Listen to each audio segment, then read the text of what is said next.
মোৰ দৰে অসমৰ প্ৰায় 3,50,000 মান মানুহে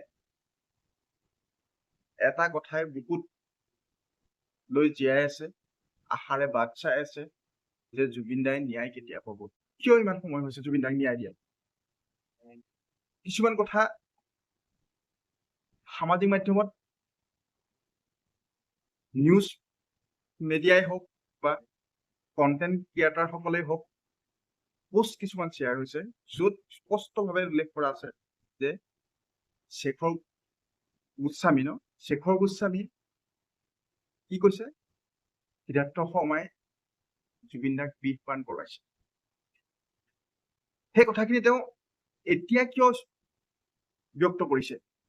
নে চিআইডিয়ে দিয়া দাণ্ডাৰ কোব, পুলিচে দিয়া দাণ্ডাৰ কোব পাই এই কথাখিনি এতিয়া তেওঁ অৱগত কৰিছে।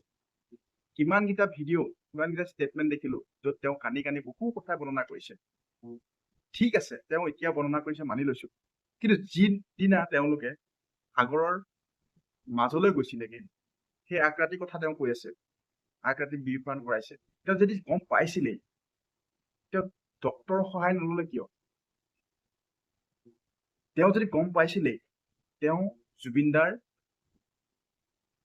ফেমিলিৰ লগত ব্যক্তিগতভাৱে যোগাযোগ কৰি কথাখিনি অৱগত নকৰিলে কিয়? সেইবোৰ নকৰি তেওঁ কি কৰিছে, সাগৰৰ পাৰত গৈ তেওঁ সাঁতুৰিছে, ভিডিঅ'বিলাকত দেখিছো, চিঞৰ বাখৰ কৰিছে, পাৰ্টি কৰিছে, মস্তি কৰিছে। আৰে বাবা, তুমি যদি গোটেই কথাখিনি গম পাইছিলা সেইদিনা ৰাতিয়ে, এইবোৰ কাম নকৰি বাধা নিদিলা কিয় সাগৰৰ পালে নিবলৈ? যে নিব নালাগে, তুমি নিজৰ ববীয়াকে চেষ্টা নকৰিলা কিয় জুবিন দাক বচাবৰ কাৰণে? ডক্তৰৰ লগত কথা নাপাতিলা কিয়? জুবিন দাৰ ঘৰৰ মানুহৰ লগত কিয় কণ্টেক্ট নকৰিলা? কি তোমাৰ লগত সেইবোৰ সুবিধা নাছিলে? ভুল তোমাৰ বেছি। তুমি যদি কথাবোৰ গম পাইছিলি, তুমি নহয় তই যদি কথাবোৰ গম পাইছিলি, শেখৰ গোস্বামী তই যদি কথাবোৰ গম পাইছিলি, তেতিয়া অৱগত নকৰিলি কিয়? তেতিয়া অৱগত কৰা হলে চাগে আজি এই পৰিৱেশত আমি জীয়াই থাকিব নলগীয়া নহলহেঁতেন। তাকে নকৰি কি কৰিলি, নিজৰ লাখ-বিলাখৰ জীৱন কটাবলৈ ললি, সাগৰৰ পাৰত গৈ ফূৰ্তি কৰিলি, সাঁতুৰিলি, যাৰ বাবে আজি অসমবাসীয়ে ভুগি থাকিবলগীয়া হৈছে। মাননীয় মুখ্যমন্ত্ৰী মহোদয়, আপুনি বহুত কৰিছে। সেই দিনটোৰ পৰাই, যিদিনাই জুবিনদাৰ বেয়া খবৰটো আমি শুনিছিলো, সেই দিনটোৰ পৰাই আপুনি অসমবাসীক আপোনাৰ ধৈৰ্য, সাহসিকতা আৰু আপুনি কৰা কৰ্মৰাজিৰ পৰিচয় আমাক দিলে। খুব সুন্দৰভাৱে সকলো ব্যৱস্থাই আপুনি কৰিলে। ঠিক আছে, মানিছো। জুবিন দাৰ ন্যায় ক্ষেত্ৰতো আপুনি সোনকাল কৰক। আমি আগ্ৰহেৰে বাট চাই আছো, বহুদিন হৈ গৈছে। এই 3,50,000 অসমৰে আমি, বাকীটো বাদেই দিছো, ইমান মানুহে ধৈৰ্য ধৰি আছে যে চাই আছে জুবিন দাৰ ন্যায় কেতিয়া পাব। বহুত কৰিছে আপুনি, দেখিবলৈ পাই আছো আপোনাক, আপোনাৰ শলাগ লবই লাগিব, কিন্তু আপুনি জুবিন দাৰ ন্যায় সোনকাল কৰক। যিদৰে আপুনি মহিলাসকলৰ কাৰণে চিন্তা কৰিছে, ছাত্ৰ-ছাত্ৰীসকলৰ বাবে চিন্তা কৰিছে, ককা-আইতাসকলৰ বাবে চিন্তা কৰিছে, মা-দেউতাৰ বাবে চিন্তা কৰিছে, উপজিবলৈ লোৱা বাচ্ছাটোৰ কাৰণেও আপুনি চিন্তা কৰিছে। আপোনাৰ দৰে মুখ্যমন্ত্ৰী দ্বিতীয়জন অসমে নাপাব। অনুগ্ৰহ কৰিছো আপুনি জুবিন দাৰ ন্যায়ৰ ক্ষেত্ৰত সকলো বাদ দিয়ক। আমি অসমবাসীয়ে চব মানি লব, চব মানি লব। তুমি এই কামটোত উঠিবই লাগক, গুৰুত্ব দিয়ক। আপোনালে বাচ্ছা হৈ আছে, আমি কাক কি কম? তুমি তেওঁক ক'ব নোৱাৰো। ৰাস্তাত গৈ চিঞৰ বাখৰ কৰাটো আমাৰ কৰ্তব্য নহয়।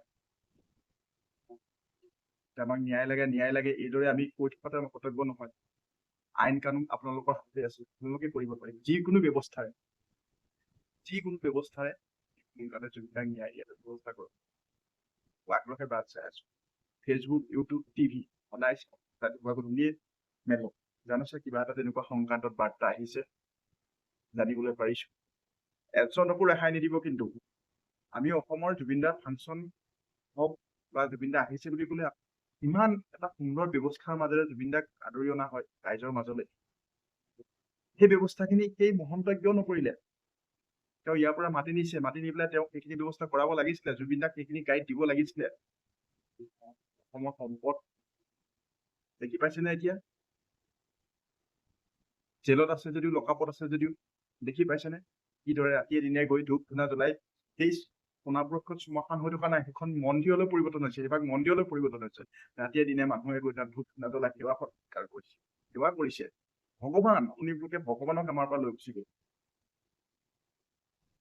গতিকে এই কথাবিলাক কোনো কাৰণত যাতে তেওঁলোক হাৰি নাযায় ব্যৱস্থা কৰক মাননীয় মুখ্যমন্ত্ৰী মহোদয়।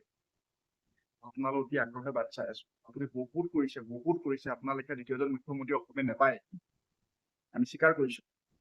প্ৰায়খিনিয়ে অসমৰ প্ৰায়খিনি মানুহে এই কথাটো স্বীকাৰ কৰিবই।